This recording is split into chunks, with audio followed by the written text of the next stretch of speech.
All right, good morning, Volunteer Park Church, and anyone else that's watching us. Thank you for joining us this morning. We wish that those that regularly attend and all our other visitors, we wish that we could meet in person, but as you know, with Corona and everything else going on, we're just keeping it safe. And so we still wanted to connect somehow, so we're providing a short message, and we'll continue to explore some of this and see what we can do in the time being so that we still feel connected one way or another. So this morning, what I like to do is just I want to share a few thoughts, and then we will I'll present some discussion questions. And if you're like with friends or family, or even just watching online, and you want to just respond with some comments, I would love for you to discuss some of those things, and then we'll just bring it to a close. So let's begin with the word of prayer. Heavenly Father, just want to thank you for all that you do, and I just so glad that we can worship together and share a thought this morning. I ask you to be with everyone wherever they may be. I ask that you keep them safe, continue to bring healing. Lord, just bless us as we study a little bit. We pray in Jesus' name. Amen.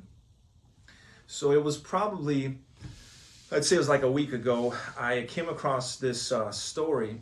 And so as this young guy, he was, I think he worked at a restaurant. He was on his way to work. And just as he was leaving, he saw this stack of mail. And he noticed one of them was like an envelope from Google. And so I don't know about you, I don't usually get mail from Google unless you work there or something, or some promotion, but he got this letter from Google. He opened it up, and it turned out that Google said he was under investigation. And so he was like shocked by that. He couldn't believe. And so he read over it and said, well, yes, you're being investigated. We're collecting your data. And if you don't respond within a certain time frame, we're actually going to turn this all over to the police, because they're investigating you. That's why we have to provide this information. And so just like horrified, shocked, I can imagine like he starts thinking like, man, what did I do? And where did I, did he track something that shouldn't have been? Was I in a place I shouldn't be? Check my location, or did I go on a website? Like what? He just had no idea. So he's thinking through all this, and he scans over that letter again, and he sees at the very bottom, there's like a case number. And so he goes online and most likely just Googled, this case number, and a case came up, and it said that there was a burglary that they were investigating, and it gave the address for this burglary. And it turns out it was like less than a mile away from where this guy lived. And so like he just couldn't believe it. It's like, man, okay, they're tracking my information. This burglary is like, they said like several $1,000s worth of jewelry and other things were stolen. And so they're already building this case against him. He's like, if I go to the police station and say I didn't do it, they're not going to believe me. They're probably just going to arrest me on the spot. And so he was just so scared. And he said, okay, I'm going to go to my parents' house. And he went to his parents' house, shared all the information with them. And they're like, well, we need to do something. We need to get a lawyer. And so they didn't really have money. So they dipped into their savings and got some money, and they hired a lawyer. And so lawyers started working on their behalf, started talking to the police and getting more information. And as they were doing that, they found out from the police that they had it's called a geofence warrant. And so basically, the police they ask permission. They talk to Google and other companies, and so they kind of cast this net in a certain location. Let's say like this house, there's a burglary that took place. So they cast this net to see all the activity around that area through phones, through Wi-Fi, whatever they can track. And they gather all of that, and it turns out that they got activity from this guy around that house during the time of the crime. And so as he heard that, he's trying to think, okay, what could it be? And he remembered that he had I think a Runkeeper or something, an app that he used to track his activity. And he would bike using that app. And so he checked the date of the burglary, and it turns out he passed by or in front of that house 3 times on the day of the burglary. So of course, that's it. It's over. I mean, like he's condemned. It's done for. And they're going back and forth. The lawyer's trying to work on his behalf and talk to the police and let them know, listen, he didn't do this. And so after a lot of back and forth, they investigate a bit more and they look at all the details. And the article finally says that the very tool that they used to condemn this guy was the tool that they used to vindicate him. You can imagine that the thing that was condemning him was a thing that they used to clear his name. And I started thinking about that. I wonder about people that whether they think about church or they maybe they've heard certain teachings or whether it's the Bible or somewhere else, and they have these certain things, and it feels like that those teachings or that group or that these beliefs, like they condemn who I am, they condemn my life, so they condemn everything about me. And so like they want nothing to do with that sort of thing. And there's just this struggle, this back and forth, and they feel like they don't want to associate with that group, they don't want to learn about the thing because it just completely makes them feel awful and it condemns them. And I was thinking about that, and I thought about David. Like David, he just lays it out there. And David, like he made all sorts of mistakes and like just openly like blatant sins. He just committed adultery and killing people and all that. And so I love that David is comfortable. He's open to being vulnerable. And we see like the good and the bad. We see it all out there. But in Psalm 139, he shares some thoughts there. And he's talking about how God knows like everything. God knows everything about us, right? So he knows all these details. He knows the ins and outs. Like there's nowhere you can go to hide from God. And so he knows everything. And here's the thing, like when it comes to other people in our lives, and we talked a little bit about this before, but when it comes to like a sibling or a spouse or parents, so your acquaintances, maybe they know like the outer layer, right? The first layer, and then maybe siblings and spouse, maybe the second or third layer. And then like 12 or 15 or like 30 layers beneath, like that's where like the crazy, the bad, the stuff you take to the grave, the things that nobody knows, that only God knows, the things that if someone else heard about those things, like you would want to go bury yourself, just run from everyone. And so like those things, God knows all of that, right? And it's interesting, as he's sharing all this, at the end, Psalm 139, he says this, he says, let me find my spot here. He says, God, examine me and know my heart, test me and know my thoughts, and see if there is any bad thing in me, lead me in the way you set long ago. And it's interesting, this idea, it's like he just comes out and said, God, search me, just search me, search my life, see what I'm all about. And when you first hear that, it may seem like he's almost just kind of in arrogance, like, hey, I'm living this holy life and just search me. And but we know David messed up big time. He sinned badly throughout his life. And the other thing is, he's asking God to do this, but God already knows everything about him. So of all the people, like God is the last one that needs to actually search and examine all that. But David is saying, he said, listen, I know that you know everything about me, but search me, almost in this idea of like examine me, like diagnose me. There's probably something that I'm not seeing. So look deep within me and reveal those things to me, so that in revealing I can acknowledge those things and then turn to you, the only one who can actually do something about it, do something for me in my behalf. And so I love that idea that he's wanting to be transparent. He's willing to allow God to listen. As uncomfortable as it is, as much as I don't want to talk about that, I don't want to address those things, it condemns me like crazy. I want to be open to that because the end result will be something good. It will be something positive. And in general, I think we don't like to be uncomfortable, right? We don't like to pursue those sort of things. I mean, David there just like rips that bandage off, like just show me, lay it all out there. Like I want to know the good and the bad and everything else. It reminded me of when I was in Michigan. This was like just a few years back. I was pastoring 2 churches, and I heard one day there was this sweet family, older couple. They had this tiny like little Geo Metro, and they drive it everywhere. And the wife was out running some errands, and she got into a car accident. And so she,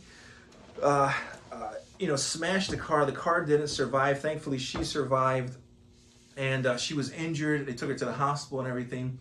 They had to do tests. They did X-rays, and they did MRI and all that stuff. And she had like injury on her shoulder and everything else. And as they ran these tests, like as horrific, as terrible as it was, they were running these tests. She was like in trauma and all this pain and everything.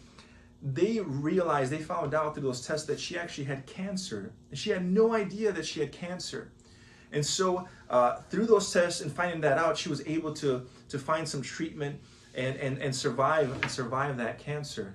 And it's interesting because like she would never wake up and say, God, I wouldn't mind getting into a car accident today, or God, I wouldn't mind some hardships, some trials, some struggles. Like we don't embrace the uncomfortable, the difficult. Like we don't move towards that and ask God to bring that our way. But sometimes those very things, those difficult moments, those difficult circumstances are the things that God uses to reveal other things, right? The things that perhaps can condemn us, can make us feel awful, he uses those things in order to bring about something better in our lives. You know, most of us are probably not like David. You think about him, it's like, hey, just lay it out there, just show me, I just want to deal with it. Perhaps we have some circumstances where like we're kind of forced to deal with stuff, but most of us, I know I am, we're probably closer to like Peter in the Bible. And here's the thing, you know the story of Jesus and his disciples, and there was a story in Luke, and as Luke chapter 5, and Jesus is, he's constantly teaching and sharing, and what happened is the disciples were there fishing all night long, and I could imagine as they were there fishing, they had some bumps and some setbacks, and even with ministry with Jesus. So they're having some struggles, and the disciples, they made mistake after mistake. And so they're there and said, well, we're going to go and do this thing. Like we're not succeeding in these other areas. John the Baptist, like seems like he's about to die, like all these different struggles, right? And so they say, we're going to try fishing. This is like what we're comfortable, like this is what we've done our whole life. We know that we can get this thing right. And so they go out fishing, and they're all night long, as you know, and you may have heard, that they would fish with nets at nighttime because it was, easier to catch fish. And so they're there, like it's their thing, it's what they're good at. And they're fishing, and they're not catching any fish. And they're struggling. So to add to everything else that was going on in their life, all their other struggles, and they're like just feeling so overwhelmed. Now that like the very thing they're supposed to be good at, they're failing even in that area. And so morning comes, and they're just distraught. They're like, well, can't even do that, right? And so they're coming ashore, they're bringing their nets and their boats, and they see Jesus. And they also see a crowd that's coming. And so Jesus wants to share some more words with this crowd. And so he hops on one of the boats. And he gets on this boat and he starts to preach. And after a short while, he tells the disciples, hey, let's go a little bit further out into the sea. And as they go out there, he says, hey, let's throw out your nets and let's do a little bit of fishing. And you can imagine the disciples just said, listen, Jesus, with all due respect, like I know healing and preaching, like that's your thing. You do that really well. Like fishing is kind of our thing. We've been doing it our whole lives, and like we've tried, and we tried in the time where you're actually supposed to be fishing at nighttime. You don't fish in the daytime with the net. And so I can imagine them thinking all of this, but they're like, well, how do you say no to Jesus, right? And so I said, okay, Jesus, since you asked, we'll go and we'll fish. And so they go and throw out their nets, and they're waiting a little bit, and of course they start to hear some movement in the water, and all of a sudden they start to pull up the nets, and it's full of fish. You know the story. It's full of fish, and so much fish they have to get another boat, and they fill both of these boats up with fish, and they're just going crazy. They're celebrating. They're like, man, I can't believe this happened. We tried all night. We had no success. All of a sudden, this miracle. All this fish, they just couldn't believe it. And as they're celebrating, all of a sudden, like it hits Peter. And sure, like it's like they sort of knew that this was miraculous, but like it hits him that he's there in the presence of God, of something supernatural has taken place right in front of him. And as he sees that, as he acknowledges, as it all sinks in what is taking place, he tells Jesus, he says, depart from me, for I am a sinful man. And so there in the presence of holiness, in the presence of God, he feels condemned. He realizes his own wickedness, his failings, and all those different things. And he says, depart from me, for I am I'm a wicked man. But at the same time, as he's saying, depart from me, because he feels so ashamed, so condemned, at the same time, he's falling there, clinging to the feet of Jesus. And it's just this amazing story because it's that dilemma and that the struggle that we have when we have those areas and those circumstances, those things that condemn us, and we feel so overwhelmed, we feel so guilty. When we hear a certain teaching or around a certain group of people or attend a certain event, we feel condemned, we feel guilty, but at the same time, the very presence, the very thing that we need, the very one that condemns and we feel guilty around is the one that we need that very moment.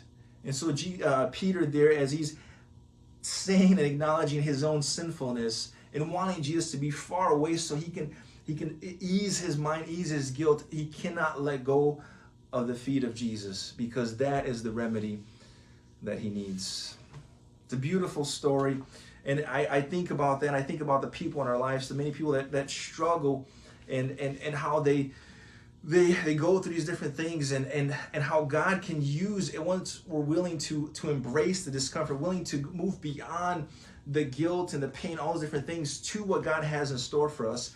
And we think of Peter there, how he was willing to move beyond, he was willing to embrace the discomfort in his life, and God used him. He became one of the strongest leaders of the early church. And God used them in tremendous ways in his ministry. And he wants to do the same for you and for me. He wants to use our discomfort, our feelings, everything that we want to run from. He wants to encourage us to move towards that, to embrace it, and see what he can do in our lives. So as we end today, I just want to share a few questions for you to consider as you think about some of those thoughts. The first question I have here is, what aspects, and I'll try to put these on the screen also, but what aspects of Christianity just turned you or a friend away because you felt condemned?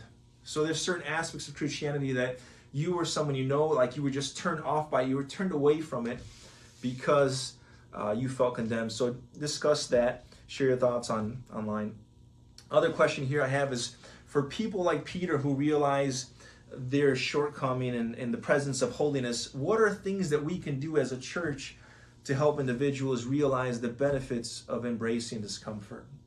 Because there are people, we're all, if we're honest, we're all really like Peter, right? That we're just scared to be around those things that condemn us. But like, what can we do as a church to help people realize that if they can embrace the discomfort, something beneficial will result in the end? The third question I have here, this is more of a private question, just kind of maybe just internalize, ask yourself, what are areas of your life that you have avoided because you felt condemned, but you need to allow God into? So maybe it's like maybe it's church, maybe it's an event at church, maybe it's people, maybe it's a certain teaching in the Bible or some other book, but maybe it's just this area that you avoided, that you feel condemned, you're not sure you want to be around that sort of thing, those sort of people. So just ask God to show you that area, and perhaps that very area is the thing that you need to allow God into, God to be part of, so that he can show you something greater in your life. I want to end with a text here. It says in 1 John chapter 3. And here in this section here, it's talking about loving one another. And then 1 John chapter 3 and I want to read verse 20. Let me find my place here. All right. It says, at the beginning of verse 19, "This is the way we know that we belong to the way of truth. When our hearts make us feel guilty, we can still have peace before God. God is greater than our hearts, and he knows everything." Another version says, listen, when your hearts condemn us, God is greater than our hearts. God knows everything about us, and he still loves us. He still wants to move towards us and wants us to move towards him and embrace the discomfort and trust that he will do great things through each one of us. Well, God bless you. Hope you enjoy the rest of your Sabbath day.